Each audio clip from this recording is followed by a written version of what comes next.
بسم اللہ الرحمن الرحیم نحمدہ و نصلی علی رسولہ الکریم اما بعد۔ پروگرام مسائل اور ان کا حل کے ساتھ ایک بار پھر آپ کی خدمت میں حاضر ہوں۔ ابو ظبی متحدہ عرب امارات سے محمد سعد صاحب نے یہ مسئلہ پوچھا ہے کہ 2 بھائی اور 9 بہنیں ہیں، 3 کی شادی بڑے بھائی نے کی اور چھوٹے بھائی کی تعلیم، اور اب شادی بھی اسی نے کی۔ باپ کی جائیداد میں ایک گھر ہے جو 10 لاکھ روپے کی مالیت کا ہے، بڑے بھائی پر سب ذمہ داری ہے، تو جائیداد سے کیسے حصہ دیا جائے؟ دیکھیں، میں پہلے بھی کئی دفعہ یہ بات عرض کر چکا ہوں کہ جو میراث کے مسائل ہوتے ہیں، ترکے اور جائیداد کی تقسیم کے مسائل ہوتے ہیں، اس کے لیے اس پروگرام میں سوال کرنے کے بجائے اسی طرح دودھ کے رشتوں سے حرمت کا اور نکاح کا جو مسئلہ ہوتا ہے، جس کو رضاعت کے مسائل کہا جاتا ہے، تو وہ مسائل بھی اس پروگرام کے دوران میں آپ ڈسکس نہ کیا کریں۔ اور اس کی سب سے بڑی وجہ یہ ہے کہ جو رضاعت والے رشتوں کے مسائل ہوتے ہیں، اس میں بہت حساب کتاب کرنا پڑتا ہے کہ رشتے ناطے میں وہ کیا بن رہا ہے، اور جہاں تک تعلق ہے میراث کے سوالات کا، تو اس میں کیلکولیشن کرنی پڑتی ہے، اور بعض اوقات ایسا ہوتا ہے کہ سوال لکھنے والا تمام ورثاء لکھتا نہیں ہے، جس کی وجہ سے خرابیاں پیش آتی ہیں۔ اب جو آپ نے مسئلہ پوچھا ہے، اگر مرحوم کی بیوی اور والدین، اسی طرح دادا دادی نانا نانی، یہ سب اگر مرحوم سے پہلے فوت ہو چکے ہوں، تو پھر یاد رکھیں کہ کل مال کے 13 مساوی حصے کیے جائیں، 13 مساوی حصے کر کے 2 حصے مرحوم کے ہر ایک بیٹے کو اور ایک حصہ مرحوم کی ہر ایک بیٹی کو دے دیا جائے۔ اس حساب سے اگر یہ جو آپ مکان بتا رہے ہیں، اگر اس کی مالیت 10 لاکھ روپے ہے، تو پھر یاد رکھیں 1,53,000 سم تھنگ 846 بٹا 15، یعنی 1,53,000 روپے ہر بیٹے کو اور 76,923 روپے ہر بیٹی کو دے دیں۔ یو ایس اے سے ملک وقار صاحب نے پوچھا ہے، جب ہم کریڈٹ کارڈ سے شاپنگ کرتے ہیں تو بینک ہمیں کیش بیک دیتا ہے، تو اس کا مسئلہ تھوڑا سا سمجھا دیں۔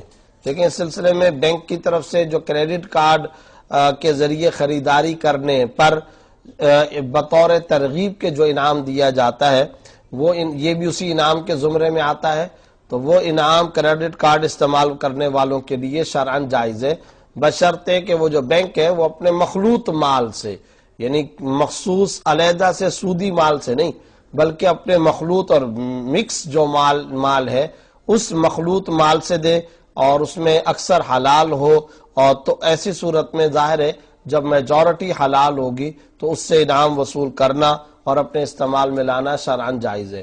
ہاں، اگر کسی وقت یہ بات معلوم ہو جائے کہ یہ جو بینک انعام دے رہا یا کوئی ترغیبی صورت کے اندر کوئی تبرع یا کوئی احسان کا معاملہ یا کوئی گفٹ ہیمپر وغیرہ دے رہا ہے یا کسی قسم کی کوئی چھوٹ دے رہا ہے، تو یہ اپنے مخصوص سودی اکاؤنٹ سے یا جو سود حاصل ہوا ہے، انٹرسٹ کی جو رقم حاصل ہوئی ہے، اس سے اگر دے رہا تو پھر یہ جائز نہیں، اور اگر مجموعی مال سے اگر بینک دے رہا ہو تو اس کی اجازت ہے۔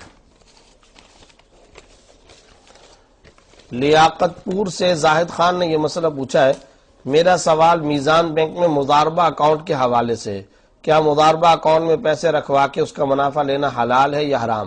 میزان بینک کے اندر جب تک شریعہ ایڈوائزری بورڈ موجود ہے تو ہماری تحقیق کے مطابق اس کی تمام تفصیلات شریعت کے مطابق ہیں، اور اس کے اندر سرمایہ کاری کرنا اور مضاربہ یا پی ایل ایس اکاؤنٹ کھولنا بھی شرعاً جائز ہے، اور سرمایہ کاری کر کے اس سے نفع حاصل کرنا بھی شرعاً جائز ہے۔ عبد الوہاب صاحب نے یہ مسئلہ پوچھا کہ ایک عورت جو اپنے ساس و سسر کے ساتھ رہتی تھی، اس عورت کی ایک بکری تھی، اس کے سسر نے اس کی بکری فروخت کر دی اور جو رقم ملی اسے گھر میں خرچ کر دیا، یعنی گھر میں اس عورت سمیت جتنے لوگ رہتے تھے سب نے خرچ کی۔ اس وقت اس عورت نے کوئی اعتراض نہیں کیا۔ کچھ عرصے بعد وہ عورت اپنے ساس اور سسر سے الگ ہو گئی۔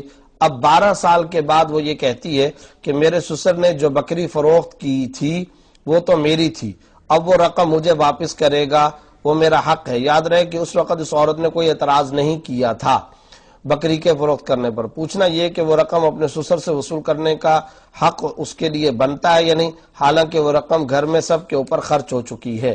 اس عورت سمیت تمام لوگوں پر۔ اب یہ رقم اپنے سسر سے وصول یا ان سب سے جو اس گھر میں رہتے تھے، اگر سب سے وصول کرنا ہے تو کون کرے گا؟ وہ عورت خود یا اس کا سسر۔ دیکھیں اصل بات یہ ہے، یہ بکری کس کی ملکیت تھی؟ ظاہر ہے کہ بہو کی ملکیت تھی، تو سسر نے بہو کی اجازت کے بغیر جب اس کی آنرشپ اور اس کی مملوکہ بکری کو فروخت کیا ہے تو اب یہ یاد رکھیں کہ سسر پر یہ فروخت کرنا جائز نہیں تھا، اب اس پر اس بکری کی قیمت ادا کرنا شرعاً لازم ہے۔ لا یحل مال امرئ مسلم الا بطیب نفس منہ، کسی کا بھی مسلمان کے لیے کسی مسلمان کا مال حلال نہیں ہو سکتا مگر اس کی طیب نفس سے۔ تو جب آپ نے کہا کہ یہ ملکیت بہو کی تھی تو سسر کے لیے بہو کی اجازت اور رضامندی اور اس کی مرضی کے بغیر کسی قسم کا تصرف کرنا بھی جائز نہیں تھا، اور ان کے جانور کو اس طرح فروخت کر کے رقم کو استعمال کرنا بھی شرعاً جائز نہیں تھا۔ سسر پر لازم ہے کہ وہ یہ رقم واپس کرے۔ اب سب گھر والوں پر نہیں، وہ سب گھر والوں کو تو سسر نے کھلایا ہے، اصل تو ذمہ دار سسر ہے، لہذا وہی اس کو واپس کرنے کا ذمہ دار ہوگا۔ بہاولپور سے عبد الرحمان صاحب نے یہ پوچھا کہ بینک اسلامی اور میزان بینک یا کسی اور اسلامی بینک میں جو سیونگ اکاؤنٹ کھلواتے ہیں یا ان بینکوں نے اور ایسے اکاؤنٹ نکالے ہوئے ہیں اس میں پروفٹ دیتے ہیں، کیا وہ حلال ہے؟ بینک والوں سے پوچھا، وہ کہتے ہیں کہ ہمارے پاس مفتی حضرات کا فتویٰ ہے۔ میزان بینک والے زیادہ تر حضرت مفتی تقی عثمانی صاحب اور برکاتوں کا نام لیتے ہیں، اور جو پروفٹ دیتے ہیں انٹرسٹ اس کی رقم فکس نہیں ہوتی۔ برائے مہربانی اس کے بارے میں وضاحت کر دیں۔ میں پہلے بتا چکا ہوں کہ میزان بینک شرعی اعتبار سے جائز ہے، یعنی اس میں سرمایہ کاری کرنا جائز ہے اور اس سے نفع حاصل کرنا بھی شرعاً جائز ہے۔ وہاں مستند شریعہ ایڈوائزری بورڈ موجود ہے، مستند اہل فتویٰ علماء کرام کی باقاعدہ نگرانی چل رہی ہے، لہذا وہ جائز ہے۔ جہاں تک بینک اسلامی کا تعلق ہے تو اس کی کاروبار اور اس کی جو موڈا فائنانسنگ ہے وہ بھی شرعاً جائز ہے، اور اس میں بھی اکاؤنٹ کھلوا کر کے سرمایہ کاری کرنا اور نفع حاصل کرنا ہمارے نزدیک شرعاً جائز ہے، بلا تعمل اس سے نفع حاصل کر سکتے ہیں۔ ام ادریس صاحبہ نے سندھ سے یہ مسئلہ پوچھا ہے، شرعی سفر کر کے ایک جگہ گئی لیکن 15 دن کی نیت نہیں تھی، لیکن اگر 15 دن ہو جائے تو کیا نماز سفر ہوگی؟ اور اگر 15 دن کی نیت سے جائے تو اگر 7 دن مینسز میں گزر جائیں تو اس کا حکم بھی بتا دیں۔ دیکھیں 15 دن کی نیت نہیں تھی، لیکن آج کل ابھی چلی جاؤں گی کرتے کرتے کئی دن بھی گزر جائیں تو پھر یاد رکھیں شروع میں اگر 15 دن کی نیت نہیں تھی یا کسی وقت باقاعدہ فکس 15 دن کی نیت نہیں کی ہے، آج کل کرتے ہوئے اس طرح سے ٹائم گزر جائے تو جتنا زمانہ بھی گزرا وہ سارے کا سارا زمانہ شرعی اعتبار سے اس کے لیے مسافری کا زمانہ ہے اور اس میں وہ قصر کرے گی، لہذا ایسی صورت میں جو آپ نے صورت بتائی اس میں آپ کے لیے قصر ہی کرنا ہوگا۔ جہاں تک اس بات کا تعلق ہے کہ مینسس والے مسئلے کے اندر کہ 15 دن کی نیت تھی لیکن چلتے وقت پاک تھی تو پھر راستے میں مینسز آ گئے تو سفر والی نماز پڑھے گی، اور اگر شروع ہی سے مینسز آ گئے ہوں تو مینسز ختم ہونے کے بعد دیکھیں گے اور کہ اگر ابھی منزل مقصود تک کتنا راستہ باقی ہے۔ اگر مسافت سفر ہے، سفر کی مسافت ہے تو پھر قصر کرے گی، اور اگر مسافت سفر نہیں ہے تو پھر پوری نماز پڑھے گی، یعنی مینسز ختم ہونے کے بعد دیکھیں۔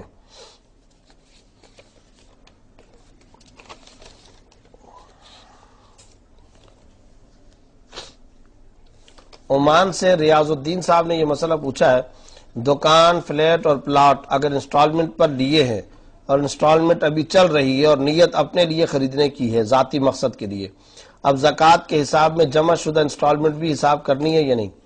دیکھیں اس میں اس بات کی وضاحت کریں کہ یہ دکان، فلیٹ اور پلاٹ یہ جو انسٹالمنٹ پر آپ نے لیے ہیں تو اس کا آپ کو قبضہ مل گیا یا نہیں ملا، بکنگ ہے یا آپ کو باقاعدہ متعین کر کے بتا دیا گیا یا نہیں بتایا گیا کہ یہ جگہ آپ کی ہے، اور بکنگ کی صورت بھی بتا دیں، قبضہ مل گیا ہے وہ بھی بتا دیں، کوئی مکان خریدا ہے تو اس کے بارے میں بتا دیں کہ قبضہ آپ کا ہوا یا نہیں ہوا، تو ایسی صورت میں پھر الگ الگ اس کی شکلیں بنیں گی، وہ ساری وضاحت آپ پیش کریں انشاءاللہ، اس کے بعد آپ کے سوالوں کا جواب دیا جائے گا۔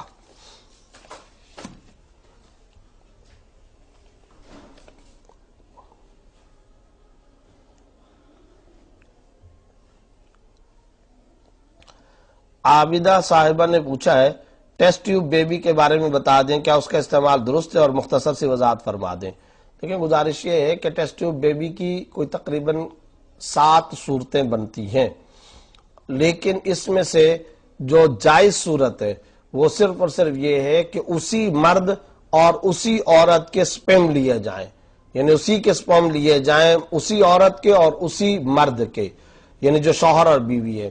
اس کے علاوہ کسی اور کے مواد کو یا مادے کو لینا یہ شرعاً جائز نہیں ہوگا۔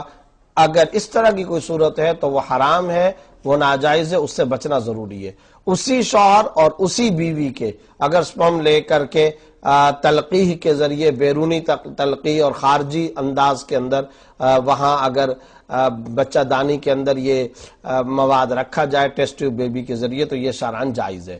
ڈاکٹروں کا جو طریقہ کار ہوتا ہے اس کے مطابق اگر اس صورت کو اختیار کیا جائے، لیکن بنیادی شرط اس میں وہی ہے کہ وہ مرد اور عورت جو شوہر اور بیوی ہے انہی کے سپرم ہوں، اس کے علاوہ کسی اور کے نہیں۔ شیزا خان نے پوچھا ہے کیا اگر مرد 3 طلاق دے دے تو کیا عورت رجوع کر سکتی ہے؟ دیکھیں بات یہ ہے کہ اگر مرد 3 طلاق دے دے تو پھر پہلی بات تو یہ سمجھیں کہ رجوع کرنے کا جو مسئلہ ہے یہ عورت کے لیے نہیں ہے، رجوع مرد کر سکتا ہے، یعنی مرد رجوع کر کے اگر 1 طلاق دیے یا 2 طلاقیں دیے تو مرد عورت سے رجوع کر کے حسب سابق میاں بیوی کی طرح زندگی گزار سکتے ہیں۔ یہ کب ہے؟ یہ اس وقت ہے کہ جب 1 یا 2 طلاق دیو، رجوع کون کرے گا؟ شوہر کرے گا، بیوی کو رجوع کا اختیار نہیں ہوتا، شوہر رجوع کرتا ہے۔ اچھا، لیکن اگر مرد 3 طلاق دے چکا ہو تو پھر رجوع کا حق مرد کے پاس بھی نہیں ہے۔ 3 طلاقیں اگر دے چکا ہے تو نکاح ختم ہو گیا، بیوی شوہر پر حرام ہو گئی، پھر رجوع نہیں ہو سکتا، شرعی حلالہ کے بغیر دوبارہ نکاح بھی نہیں ہو سکتا۔ شیزا خان ہی کا دوسرا سوال یہ کہ حلالے کی شرعی حیثیت کیا ہے؟ دیکھیں اصل بات یہ ہے حلالے کا تذکرہ خود قرآن کریم کے اندر ہے، فَإِن طَلَّقَهَا فَلَا تَحِلُّ لَهُ مِن بَعْدُ حَتَّى تَنكِحَ زَوْجًا غَيْرَهُ، اگر شوہر نے بیوی کو طلاق دے دی تو پھر ایسی صورت میں یہ عورت اپنے شوہر کے لیے یعنی پہلے شوہر کے لیے حلال نہیں ہوگی اس وقت تک جب تک کہ یہ عورت کسی اور جگہ جا کر کسی اور مرد سے نکاح نہ کر لے۔ یہ حلالہ ہے، اس حلالہ کا تذکرہ خود قرآن کریم کے اندر ہے، احادیث کے اندر ہے، یہ حلالہ شرعی ہے، اور اس کا بیک گراؤنڈ اور اس کا پس منظر بھی سمجھ لیجئے۔ اصل بات یہ ہے کہ ایک مرد ہے، اس نے اپنی بیوی کو طلاق دی، 1 یا 2 یا 3 طلاقیں دے دی، 1 یا 2 کے بعد تو رجوع ہوتا ہے، لیکن 3 طلاقیں جس کو مغلظہ کہتے ہیں، 3 طلاقیں چاہے وقفے سے یا ایک ہی وقت کے اندر اس نے 3 طلاقیں دے دی، تو اب کیا ہوگا؟ جیسے میں نے ابھی مسئلہ بتایا، نکاح ختم ہو گیا، بیوی شوہر پر حرام ہو گئی، اب رجوع نہیں ہو سکتا، شرعی حلالہ کے بغیر نکاح بھی نہیں ہو سکتا۔ اب معاملہ یہ ہے کہ یہ عورت عدت گزارے گی، عدت کتنی ہے؟ 3 ماہ میں اس نے جا کر کے کسی مرد سے نکاح کیا، نکاح ہو گیا، اب وہ جو دوسرا مرد ہے اس کے ساتھ اس عورت کا نبھاؤ نہیں ہو سکا،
اللہ صاحب، کیا والد اپنی شادی شدہ بیٹی کو زکوٰۃ یا عشر کا مال دے سکتا ہے جبکہ اس کے شوہر نان نفقہ نہ دے، یعنی اپنے ذاتی خرچ کے لیے نہیں دیتا؟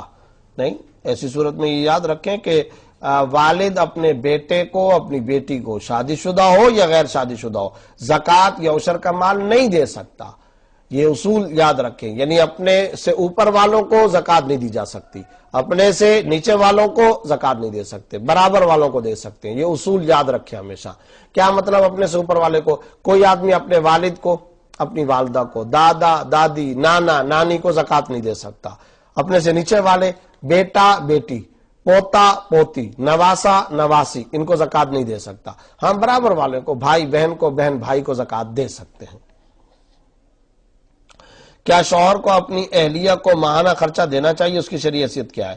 دیکھیں بات یہ ہے کہ اگر تو شوہر اپنی بیوی کو نان نفقہ پورا دے رہا ہے، سب سے پہلے تو قیام، طعام، لباس، علاج و معالجہ، یہ شوہر پر لازم ہے، نان و نفقہ ادا کرنا شرعاً لازم ہے۔ سب سے پہلی بات تو یہ، اگر یہ نان و نفقہ نہیں دے رہا تو پہلے تو وہ نان نفقہ دے، جیب خرچ کی بات تو بعد بھی آئے گی، پہلے تو نان نفقہ دے۔ اس کے بعد اب آگے بات آتی ہے جیب خرچ کی، تو شوہر کو چاہیے کہ وہ کم از کم کچھ نہ کچھ ایسی رقم بیوی کو استعمال کرنے کے لیے دے جو اس کی ذاتی طور پر ملکیت یا کم از کم اس کے ذاتی جیب خرچ ہو، اور وہ اگر جائز کاموں پہ خرچ کرتی ہے تو شوہر کو چاہیے کہ ایسی صورت میں بیوی کو وہ خرچ بھی دے اور اس خرچ کے دینے کا اہتمام کرنا چاہیے۔ اس سے معاشرت کا حسن پیدا ہوتا ہے اور دونوں کے درمیان زندگی اچھے انداز کے اندر گزرتی ہے۔ خود عورت کے بھی تو ذاتی کئی ارمان ہوتے ہیں، اس کی بھی ذاتی ضروریات ہو سکتی ہیں، تو وہ ان ذاتی ضروریات کے لیے ہر وقت شوہر سے پیسے طلب کرتی رہے، یہ مناسب نہیں ہوتا۔ شوہر کو چاہیے کہ از خود کچھ نہ کچھ اس کو معتدل رقم دے تاکہ وہ جیب خرچ آسانی کے ساتھ استعمال کر سکے۔ صابر صاحب نے پوچھا کہ عورت کے احرام کا کیا طریقہ ہے؟ دیکھیں عورت کا جو احرام ہوتا ہے وہ تو باقاعدہ کوئی الگ سے چادریں یا کپڑے نہیں ہوتے، وہ انہی کپڑوں کو ہی احرام سمجھا جائے گا، جو کپڑے اس کے روزمرہ کے ہوتے ہیں انہی کپڑوں کو ہی احرام بنا سکتی ہے، وہی احرام ہوگا۔ اور پردے کا کیا طریقہ ہے عمرے کے لیے، وضاحت فرما دیں۔ دیکھیں بات یہ ہے کہ حالت احرام میں چہرے پر کپڑا نہیں لگنا چاہیے، دوسری طرف پردہ کرنا بھی ضروری ہے۔ اب اس کے دو تین طریقے ہیں، یا تو یہ طریقہ اختیار کر لیا جائے کہ چہرے پر تو کپڑا نہ لگے، چہرہ کھلا ہے، لیکن اجنبی مردوں کے سامنے آنے جانے سے احتراز کیا جائے۔ جہاں کہیں پر بھی اجنبی مردوں کا آمد و رفت کا معاملہ ہو تو وہاں پر کپڑے کو کھینچ کر جو اوپر ہے اس کپڑے کو آگے کر لے، چہرے پر نہ لگے، کپڑا آگے کر لے۔ اور اگر اس کے اندر مشکل محسوس ہوتی ہو تو پھر اس کا طریقہ کار یہ ہے کہ یہ جو آج کل خواتین عمرہ کرنے یا حج کرنے جاتی ہے تو وہ ایک خاص قسم کی مخصوص کیپ استعمال کرتی ہیں، اور وہ جو جالی دار کیپ ہوتی ہے اس کے اندر وہ لگا کر کے کیپ پہن کر کے، تو کیپ کا جو سرا ہوتا ہے وہ آگے تک نکلا ہوا ہوتا ہے، تو وہ جو آگے تک نکلا ہوا ہے اس کے اوپر پھر کپڑا ہوتا ہے جالی دار یا اس طریقے سے کپڑا، وہ چہرے پر تو نہیں لگ رہا ہوتا لیکن وہ آگے چل کر کے کپڑا کو نیچے کیا ہوا ہوتا ہے۔ اس طرح کی مخصوص کیپس اور مخصوص ٹوپیاں آج کل برقعے اور پردے کے اندر آ چکی ہیں، اس کو استعمال کرنا چاہیے، اس سے پردے کا مسئلہ بھی حل ہو جائے گا اور چہرے پر بھی کپڑا نہیں لگے گا۔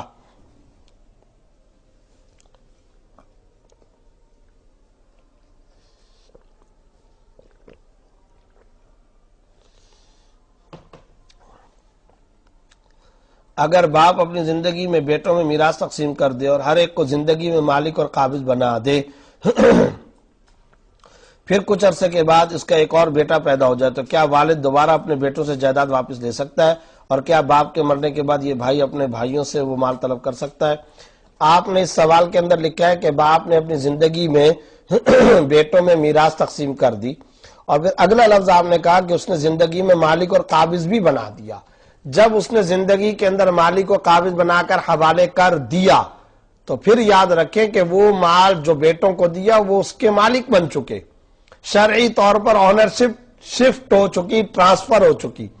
اب اس نے جو کچھ اپنے بیٹوں کو دیا وہ اس کے مالک و مختار ہو گئے، اور جب وہ مالک و مختار ہو گئے، اب اگر ان کا کوئی اور بیٹا پیدا ہوا ہے تو پھر اس کو اپنے ذاتی مال سے وہ دینا چاہے تو دے سکتے ہیں، لیکن کسی بیٹے سے وہ واپس نہیں لے سکتے۔ اور اسی طریقے سے باپ کے مرنے کے بعد یہ جو بھائی ہے یہ اپنے ان بھائیوں سے وہ مال جو باپ نے اپنی زندگی میں ان کو گفٹ کر کے مالک کو قابض بنا کر کے دے دیا تھا وہ طلب نہیں کر سکتا۔ ہاں باپ کی میراث میں سے اگر کوئی چیز باقی بچی ہے تو وہ میراث میں جیسے باقی بچوں کا حصہ ہوگا تو اسی طریقے سے اس بعد میں پیدا ہونے والے بیٹے کا بھی حصہ ہوگا۔ وہ والد کی میراث سے لے سکتا ہے، بھائیوں سے مال کا مطالبہ نہیں کر سکتا۔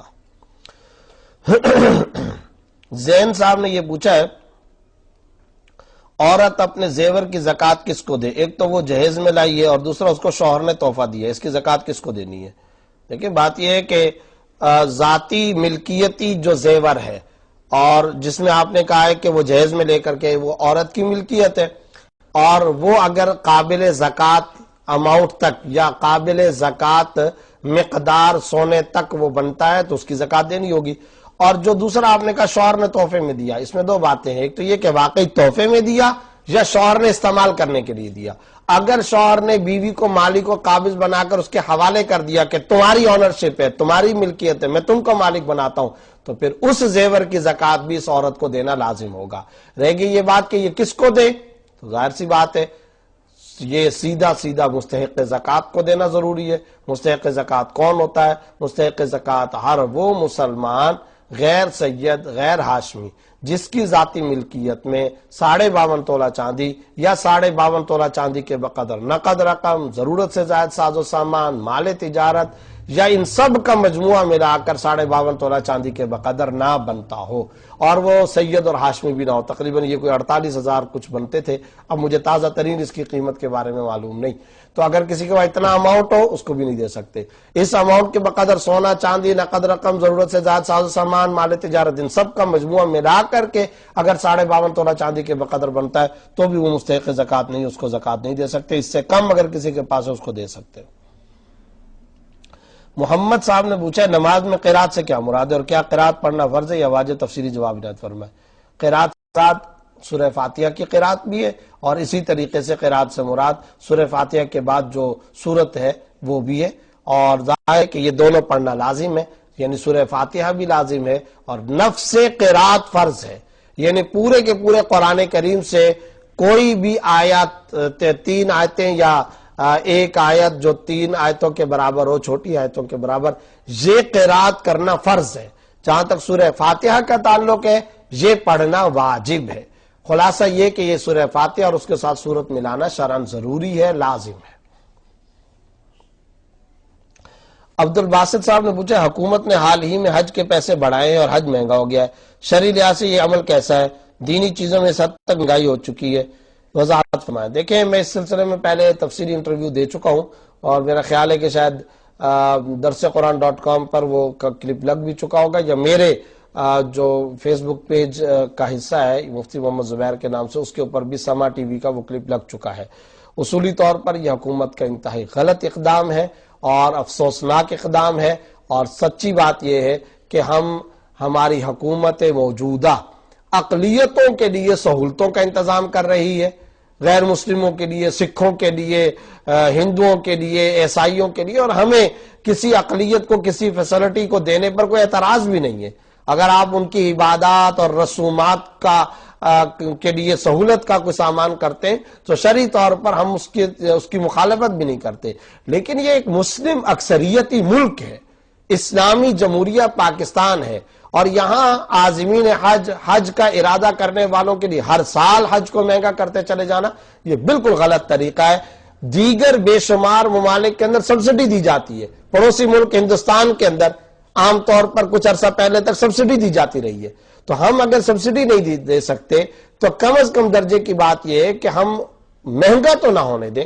اور میں نے اس کلپ کے اندر ٹی وی چینل کو انٹرویو دیتے ہوئے تفصیل کے ساتھ یہ بات کہی ہے کہ جو ٹریول ایجنسیاں، جو آرگنائزیشنز حج اور عمرے کا کام کرتی ہیں ان سے معلومات لی جائیں تو جتنا پیسہ یہ مطالبہ اور ڈیمانڈ کر رہے ہیں اتنا پیسہ حج پر خرچ نہیں ہوتا، یہ ہمارا دعویٰ ہے، اور اس کے اوپر کسی فورم پر بھی بات کی جا سکتی ہے۔ چنانچہ میں نے خود اس کی تحقیق کی ہے، اور اسلام آباد کے اندر ہمارے دوست بنہم ٹریول کے نام سے ان سے اور کچھ اور حضرات سے ہم نے باقاعدہ تحقیق کی ہے، کاغذ قلم اٹھایا ہے، مکہ مدینہ کی رہائش، ویزا، ٹکٹ، ایئر لائن کے خرچے، ایئر لائن کا ٹکٹ، شٹل سروس اور رہائش گاہیں، کھانا، اور مکہ سے مدینہ، جدہ سے مکہ ٹرانسپورٹیشن، ان سارے کے سارے اخراجات کو جمع کرنے کے باوجود اتنا پیسہ خرچ نہیں ہوتا جتنا کہ ڈیمانڈ کیا جا رہا ہے۔ تو یہ بات ظاہری طور پر، لازمی طور پر بالکل بداہتاً غلط ہے، اور اس کو سمجھنا چاہیے۔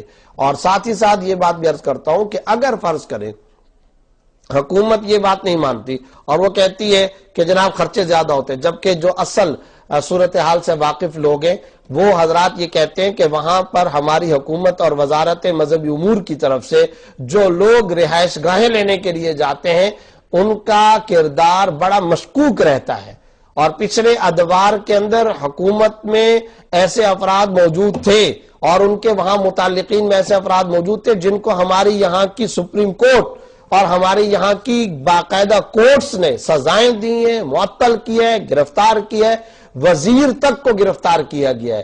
یہ ہمارے ہاں پاکستان کے اندر سب کچھ ہوا ہے، تو یہ کوئی بے بنیاد بات نہیں کی جا رہی ہے۔ تو گزارش صرف اور صرف یہ ہے کہ وہ جو لوگ وہاں پر رہائش گاہیں لیتے ہیں ان رہائش گاہوں کے لینے کے اندر ان کا جو طریقہ کار ہے، جو کمیشن، جو معاملات ہیں، یہ سارے کے سارے ایسے معاملات ہیں جو سر بستہ کہانی ہے، ان کو کھولنے کی ضرورت ہے اور اس کی تحقیق اور انویسٹیگیشن کرنی چاہیے۔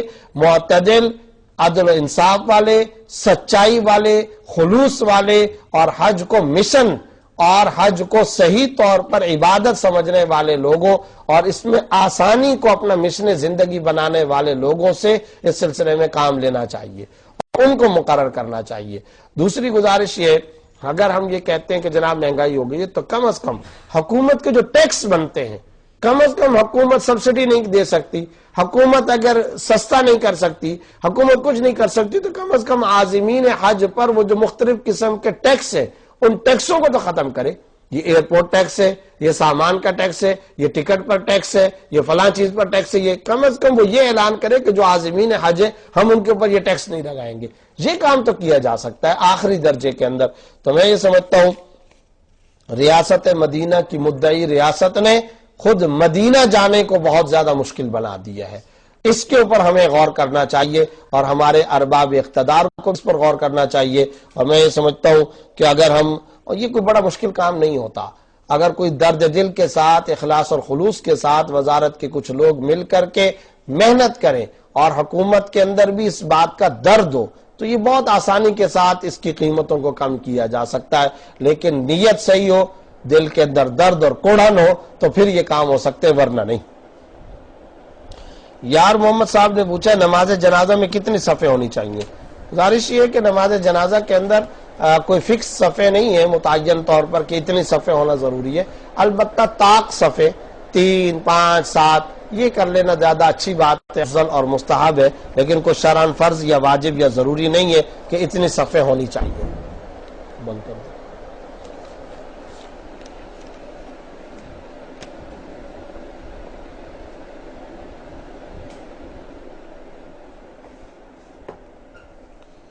زاہد صاحب نے پوچھا کہ میت کا اگر لوز موشن ہو رہا ہو تو کیا غسل کے بعد ڈائپر باندھ سکتے ہیں؟ دیکھیں اصل میں بات یہ ہے کہ غسل کے بعد میت کو اٹھاتے ہوئے یا منتقل کرتے وقت اگر کسی نجاست کے نکلنے کا کوئی خدشہ یا اندیشہ ہے تو پھر اسی جگہ کو صاف کر لینا اور اسی جگہ پہ پانی ڈال دینا اور اس کو پاک کر لینا، یہ کافی ہے، اور بس یہ کر لیا تو مقصود حاصل ہو گیا اور اسی مقصود کو اختیار کر لینا چاہیے۔ جویریہ صاحبہ نے پوچھا ہے منزل پڑھنا کیسا ہے؟ کیا صرف علماء کرام پڑھ سکتے ہیں، عوام الناس بھی پڑھ سکتے ہیں؟ اور بلکہ پڑھنا چاہیے، یہ تو ایک اہم ترین کتاب ہے اور اس میں وہ ساری آیتیں جمع کی گئی ہیں جو جادو، ٹونا، سحر، اثرات بد سے انسان کی حفاظت کرتے ہیں، تو پورا ایک سیکورٹی گارڈ ہے، اس کا انتظام کرنا چاہیے اور پڑھنا چاہیے۔ اگر کسی کتاب سے کوئی وظیفہ پڑھنا ہو تو کیا علماء سے اس کی اجازت لینا ضروری ہے؟ ایسے بھی پڑھ سکتے ہیں۔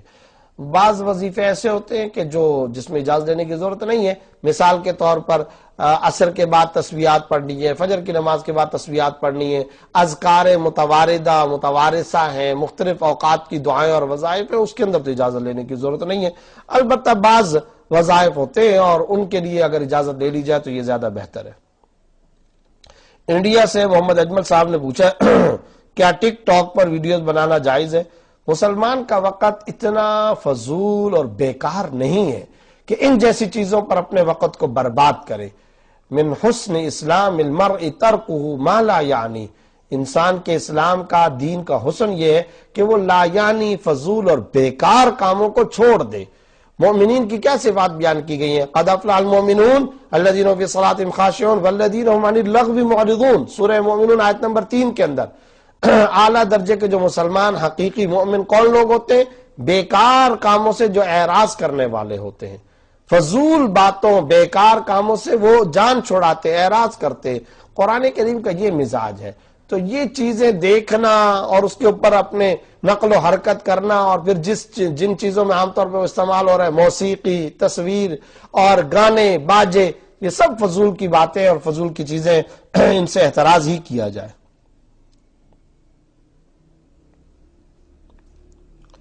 زاہد صاحب نے کہا ہے کہ میت نے وصیت کی کہ غسل کرنے والی خاتون کو میری سونے کی انگوٹھی اور کپڑے دے دیں، اور وہ بالکل لینے سے انکار کر رہی ہے، تو اب کیا کیا جائے؟ دیکھیں، یہ دیکھا جائے کہ وہ جس خاتون نے وصیت کی ہے اس خاتون کے ٹوٹل ترکے میں سے اس کے کپڑے اور یہ جو سونے کی انگوٹھی ہے، اگر یہ 1/3 یا اس سے کم ہے تو یہ وصیت نافذ کی جائے گی، اور جس خاتون کے لیے کہا ہے اس کو لینا جائز ہے اور اسی کو ہی دیا جائے۔ تمام ورثاء پر لازم ہے جس کے لیے وصیت کی ہے اسی کو وہ سونے کی انگوٹھی اور کپڑے وغیرہ دینا ضروری ہوگا۔ اور اگر وہ سونے کی انگوٹھی وغیرہ میت کے ترکے سے 1/3 سے زیادہ ہے تو پھر ایسی صورت میں وہ انگوٹھی وغیرہ نہیں دی جائے گی، بلکہ 1/3 کی حد تک اس کی وصیت پر عمل کیا جائے گا۔ باقی سارے کا سارا مال اس کے شرعی ورثاء کا ہے اور اس کے ورثاء میں تقسیم کرنا لازم ہے۔ یہاں آپ نے کہا ہے کہ وہ جو خاتون غسل دینے والی ہے وہ نہیں لے رہی، تو ٹھیک ہے، اگر وہ نہیں لے رہی تو اس سے پوچھا جائے کہ کیا تم اجازت دیتی ہو کہ یہ دوبارہ ورثاء کے اندر تقسیم ہو جائے؟ تو پھر اس کو سارے وارثوں میں ہی تقسیم کیا جائے گا، اور تمام وارثوں میں شرعی قانون کے مطابق تقسیم کرنا ضروری ہے۔ اور اگر وہ چاہے تو وہ لے کر کے صدقہ و خیرات کر دے اور مرحومہ کی نیت سے کر دے، اگر اپنی نیت سے نہیں کرتی ہے تو اس کو ثواب مل جائے گا۔ عائشہ رضوان صاحبہ نے راولپنڈی سے پوچھا ہے میرے پڑوسی کا انتقال ہوا، ان کی کوئی اولاد نہیں، ان کی عمر 36 تھی، اب ان کے پیسے کار کیش سب ان کی اہلیہ کے پاس ہے، کیا یہ سب انہی کا یا اور کسی کا بھی ہے؟ دیکھیں، وہ جو جس پڑوسی کا انتقال ہوا ہے اس کے شرعی ورثاء کا ہے، اس میں اس کی بیوی بھی شامل ہے، اس کی بیوی کو بھی ملے گا، اور اس کے علاوہ وہ جو جس کا انتقال ہوا ہے اس کے والدین اگر زندہ ہیں تو والدین کو بھی ملے گا، اگر اولاد، آپ نے کہا اولاد نہیں ہے، ٹھیک ہے، اولاد نہیں ہے تو والدین کو ملے گا، اور پھر ساتھ ساتھ میں اس کی بیوی کو ملے گا۔ والدین نہیں ہے تو دیکھا جائے دونوں نہیں ہے یا کوئی ایک ہے، بہن بھائی ہے یا نہیں، تو ان کو بھی ملے گا۔ تو جو شرعی ورثاء ہیں ان سب کو ملے گا۔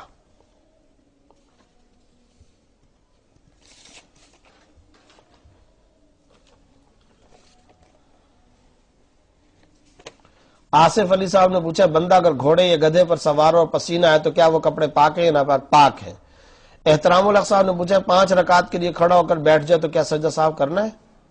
5 رکعت کے لیے، یہاں شاید وہ یہ پوچھنا چاہتے ہیں کہ 4 رکعتیں پڑھنی تھیں لیکن 5ویں کے لیے کھڑا ہو گیا، نہیں تو اب جب 5ویں کے لیے وہ کھڑا ہو کر کے بیٹھ جائے، جب کھڑا ہوگا تو دیکھا جائے اگر تو وہ قیام کے زیادہ قریب ہے تو کھڑا ہو جائے، اور اگر بیٹھنے کی حیت کے زیادہ قریب ہے تو پھر بیٹھ جائے، اور اگر وہ کھڑے ہونے کی حالت کے قریب تھا تو پھر کھڑا ہی ہو جائے، اور پھر 5ویں بھی پڑھے اور 6ٹھی بھی پڑھے، یہ نفل ہو جائیں گی، فرض جو نماز وہ پڑھ رہا تھا وہ دوبارہ سے پڑھے۔ نعمت خان صاحب نے پوچھا میری ٹائروں کی دکان ہے، بسا اوقات گاہک کہتا ہے کہ مجھے فلاں کمپنی کے فلاں ٹائر چاہیے جو کہ میرے پاس نہیں ہوتے، اب میں دوسری دکان سے لے کر اپنا منافع رکھتے ہوئے بیچ دیتا ہوں، تو کیا یہ منافع رکھنا درست ہے؟ دیکھیں، بات یہ ہے کہ اگر آپ یہ کہہ دیتے ہیں جس وقت وہ لینے کے لیے آیا کہ میں نے آپ کو بیچ دیا،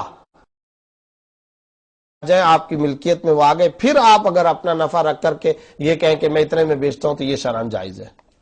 سلطان خان صاحب نے پوچھا ساتر کا کیا معنی ہے؟ دیکھیں، ساتر سے مراد یہ ہے کہ پردہ کرنے والا، ساتر پردہ کرنے والا، تو یا کوئی ایسی چیز جو حائل ہو، ایسی چیز جو رکاوٹ ہے۔ اصل میں اس کے آگے پیچھے ذرا بتائیں تو پھر اس کا میں معنی بتا سکتا ہوں۔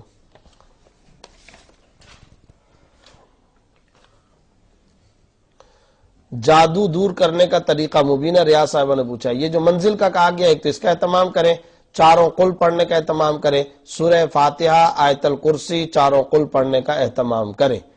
سید رفیق اللہ صاحب نے کہا صبر کے لیے کوئی وظیفہ بتا دے.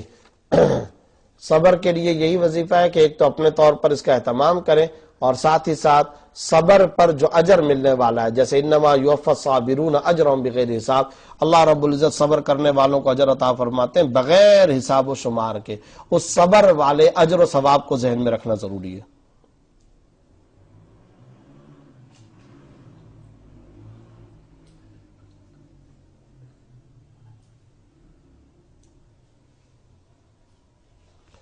جاوید صاحب نے پوچھا ہے اگر غیر شادی شدہ عورت کی ڈیتھ ہو جائے اور ورثاء میں اس کی ایک بہن اور ایک بھائی ہے, اب اس فوت شدہ عورت کی جائیداد کس کو ملے گی؟ دیکھیں میں پہلے بتا چکا ہوں کہ میراث کے مسئلے نہ پوچھا کریں, اس میں کیلکولیشن بھی کرنی پڑتی ہے. نمبر ایک. نمبر دو, ورثاء عام طور پر پورے نہیں لکھتے. اب آپ نے کہا ہے کہ آپ نے نہیں بتایا کہ اس عورت کا, غیر شادی شدہ عورت کے والدین ہیں یا نہیں ہیں. اچھا, اسی طریقے سے اس کے بھانجے بھتیجے ہیں یا نہیں ہیں. اچھا, اس کے دادا دادی ہیں یا نہیں ہیں, اس کے نانا نانی ہیں یا نہیں ہیں.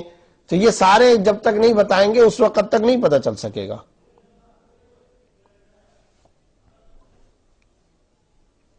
کلیم اللہ بن بونیری صاحب نے پوچھا ہے بینک پر گاڑی لینا کیسا ہے, رہنمائی فرمائیں. اگر غیر سودی بینک ہے جیسے میزان وغیرہ اس سے لینا جائز ہے, اور کنونشنل بینک ہے تو جائز نہیں ہے.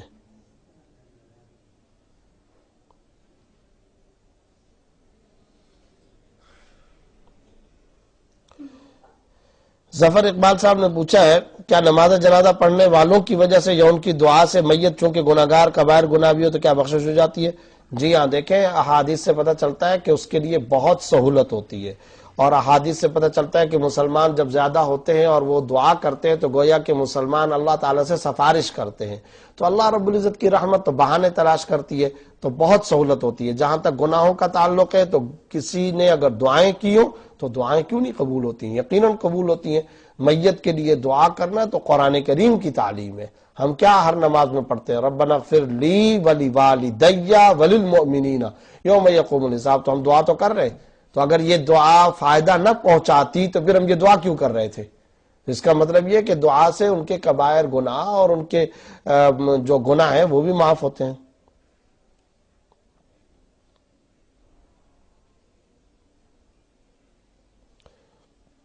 اسد خان صاحب نے پوچھا کسی شخص کا انتقال ہوا اور ڈاکٹر کہہ دیں کہ جلدی دفن کر دیں تو کیا اس صورت میں دیر کرنا درست ہے؟ کسی بھی وجہ سے محمد نور حیدرآباد سندھ سے.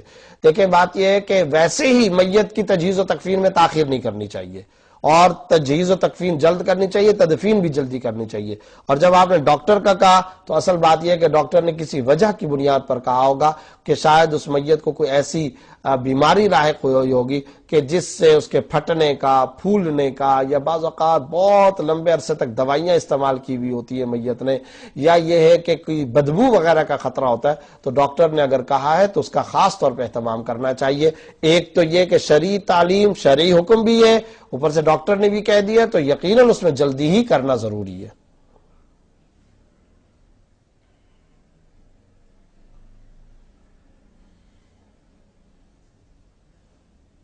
میزان بینک یا اسلامی بینک میں کام کرنا کیسا ہے؟ سید دانش صاحب نے پوچھا ہے.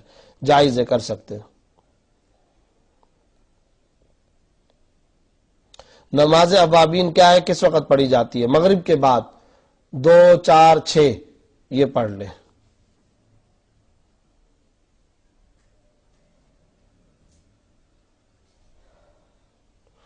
اولاد کے لیے کوئی وظیفہ بتا دیں. سورہ فرقان آیت نمبر 74 ربنا هب لنا من ازواجنا وذرياتنا قرۃ اعین واجعلنا للمتقین اماما, اس کا اہتمام کریں. کیا قرآن مجید بغیر وضو پڑھ سکتے ہیں؟ موبائل میں بغیر وضو کے پڑھ سکتے ہیں. شادی کے لیے کوئی وظیفہ بتا دیں. یہی جو سورہ فرقان کی آیت نمبر 74 بتائیے, اس کا اہتمام کیا کریں.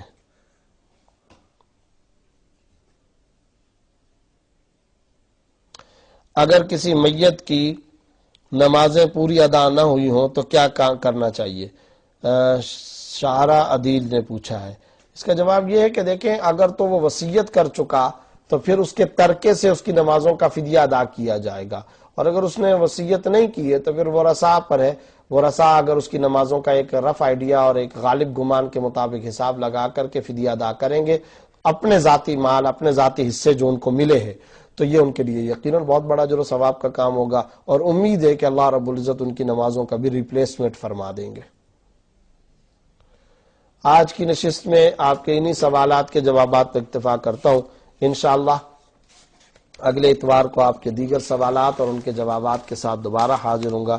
تب تک کے لیے اجازت، السلام علیکم ورحمۃ اللہ وبرکاتہ۔